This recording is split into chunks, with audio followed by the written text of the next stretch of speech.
Dillon! You son of a bitch. Hey, I've got a few questions prepared here. Let's see. So what have you been up to?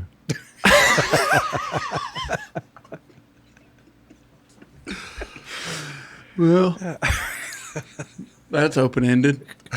Now, Dillon has been on tour with Logan Crosby, and he is an amazing artist. If you haven't heard him, definitely go check him out. Love his voice, love his writing. He's blowing up. My favorite song is The Girl Next Door. Summer rain falling from a blue sky. Picture perfect painted just outside the line. She was everything that I was looking for. She was the worn house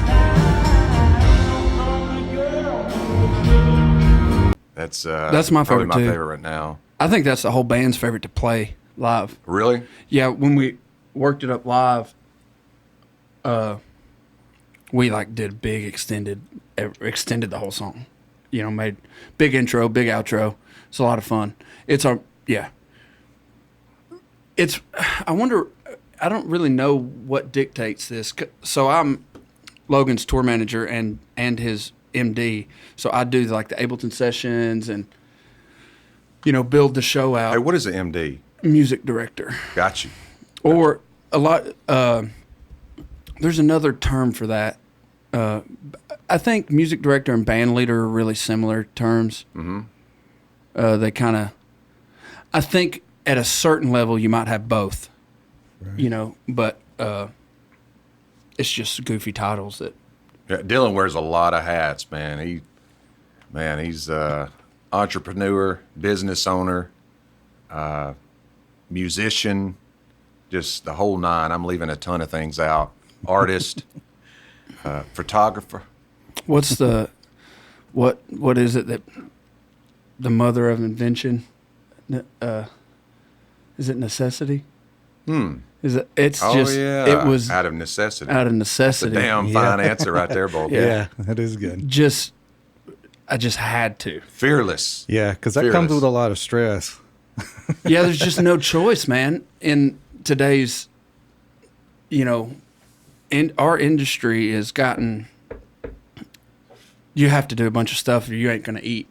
Yeah. You know, there's very few. You got to carry your weight. Yeah, there's very few camps that aren't. You know, we say it all the time, but everyone says it like we're the only ones that do it. But everyone says this about their camp. But it's like lean and mean. You know, is what every camp. Lean and mean. Yeah. Nobody does one thing. I just said lean on me, and I was like, that's not my experience. One of the great things I love about working with Logan is, like, we get each other really well, and I think that's the primary job of a tour manager is to be able to answer any question for the artist without asking the artist.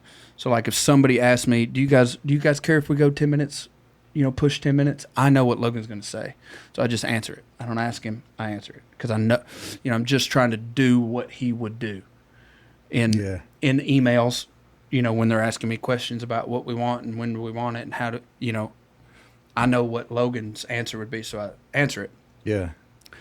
And we were doing a Rock the Country, and something, you know, festivals get behind all the time. You know, festivals are always behind or something happens. And even the big ones, you know, there's a lot of moving parts. And they were behind, and we're first, so we're probably going to get cut. And I knew we were going to get cut. I heard Shannon Doa's tour manager walked up to the stage manager and was like, hey, we'll be done in 40 minutes. Well, we start playing in 30 minutes. And I heard him say that. So I was standing side stage. We were ready to go on a setup. And I went up to the stage manager and was like, hey, man, we'll just play out there. Can you get power to the end of the catwalk? Now, I know Logan's would say that. Logan's on the bus. But there's a catwalk with a little island, you know, at the end of the catwalk. It's 105 degrees. Sue. You know, there's 20,000 people there, though. You know, and again, I was like, we did all this work to play this show. Like, all the work that goes into getting there. And it's like, we're playing this show. And I know Logan thinks that way, and that's what's cool, is I know he thinks that way. Yeah. And Oh, so you could go ahead and set up, and then I s- it's a lot cooler to just be out there. yeah, and I just said, "Can you get me power to the end of the catwalk?" And he said, "Are you serious?" I'm like, get me power, give me 12 and a half minutes, and we'll hit the first note." And he's like, "Done." And we ran out there. Oh my gosh, it was so hot, it was unbelievable. I almost passed out. We all did. But Yeah, you're kind of better adrenaline be pumping hydrated. because we're thinking like and we did it in the round. Like we faced out, Logan faced center, bass player faced this way. Oh, that's cool. We just were like, let's try to do this like a thing. Let's try to make it cool. And we set up in 10 minutes and ripped it with no sound check. And it was so hot, the computer crashes, obviously. Yeah. You know, so we raw dog that Then whole you just set. gotta do Which what you was gotta do. fine. But that's what's cool about working with Logan for me is he's like from the TikTok era. He's young. He's got a big following on social media. That's what kind of boosted his career from Really? the start. Yeah, he did a TV show, and then he started getting pretty big on social media, but he's just an incredible singer. So, you know, and that's what he always wanted to do is sing. And What TV show was it? it was called Claim to Fame. Really? It was, I think it was on ABC or something. And it was like everybody had it was like a game show, not a game show, reality show where everybody had a famous relative and nobody knew whose each other's was. And there was like challenges and games and everyone was trying to figure out whose famous person they were related to. And then if you got found out, you lost. How far did he make it? Second. He got second Really? place, yeah. Nice. Right on. And so that kind of jump started his thing. But Logan's just different than most of the TikTok people, you know, where he would be willing to do that. And it's rock and roll, baby. Let's go play. Right. And we came off stage, I mean, drenched in sweat. Like, we got off stage quick. We got out there quick. We're real professional about the whole Yeah. thing. And the stage manager just came up and was like, "Hey, guys, I just want to say, you know, hats off to you guys. Most people would, like, not do this. You Yeah. didn't have to play. You know, we could have stood on our Yeah, it'd be contract. too risky. Like you knew you could pull that off. Yeah. That's, We could have easily said, and a lot of guys would have said, no. You know, we get stage space and we go on at this time. If it's not our fault we're late, pay us our money and we're going home." And that contract says we don't pay when it's over 100 degrees. that's going in there now.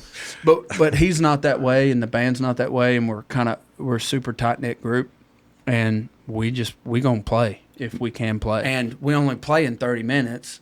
So if they go 10 minutes into our thing, we only got 20 minutes, a 10-minute setup, we're playing 2 songs. So we're not gonna do that. Yeah. Yeah. So I was like, while they're setting up, let's set up on the catwalk. And Logan, the second I suggested it to Logan, he's like, "Done, let's do this." Yeah. So that's fun to be with, you know, Yeah. to be with an artist that's that way and just like down to make it work and like not Absolutely. Yeah. diva-y. You Not know. like we're going to get paid regardless of whether we play all of our songs or 2 of the songs. But yeah, he's great to work with. I like my gig a lot. I think y'all are already there, but it won't be long before you guys are a household name. Hope so, man. Logan's got what it takes. He's got what it takes.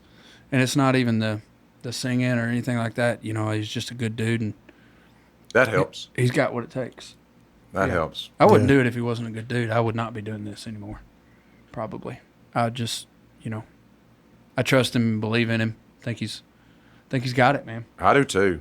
I love his voice, man. And his songwriting, his singing is just like, I'll write a song and then I get to the chorus and it's, Lava, lava, scuba, lava, can I dig it? Yeah, I don't know. but his stuff just sounds so smooth all the way through, just effortless. Dude, he's super, like, he is super effortless when he sings all the time. Like, it's just like he's talking. He could be talking and then immediately start singing, and it's just, there's no difference. It's like you're now singing what you're saying. It's so effortless. Just, he'll sing in the car just when we're driving. He'll have something stuck in his head, and I'm like, that sounds great.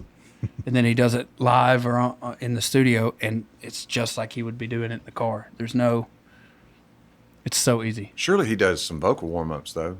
We jokingly do some. Wouldn't it be funny if we went, Yeah, we've done some funny things, but he doesn't. I mean, that's awesome. there's times where he should, and he says he's like, man, I should have warmed up or something like that, but he doesn't 99% of the time. But like you said, he's really good in the room, like in a writer's room. What he's told me is like, and this is like artists really need to do this, is like he's good at saying like, nah, that I can't, that ain't how I would sing that. He's really good at, this is how I would sing that, and singing it like he would sing it. Instead of getting caught up in the song, he's thinking about it from an artist's point of view. Yeah.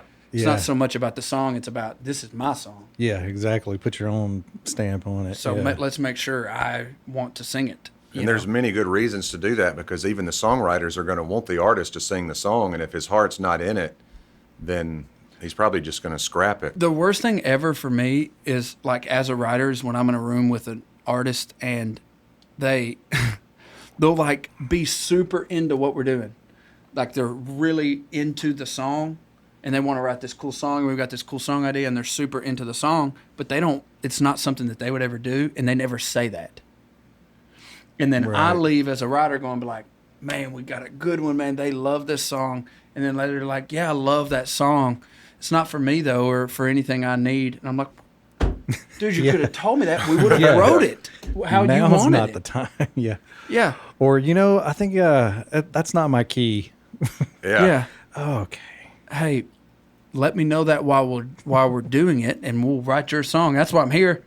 Yeah. I'm not here to just write a cool song. Mm-hmm. We want you to want to do this. Right. Yeah, and I think he's really good at that, at telling writers, like, hey, this is how I want to do it. So it doesn't waste anybody's time. It doesn't waste his time or the writer's time. You're writing for a reason, to a point. Yeah. Which is super cool, I think. But yeah, he's great to work with. I like my gig a lot.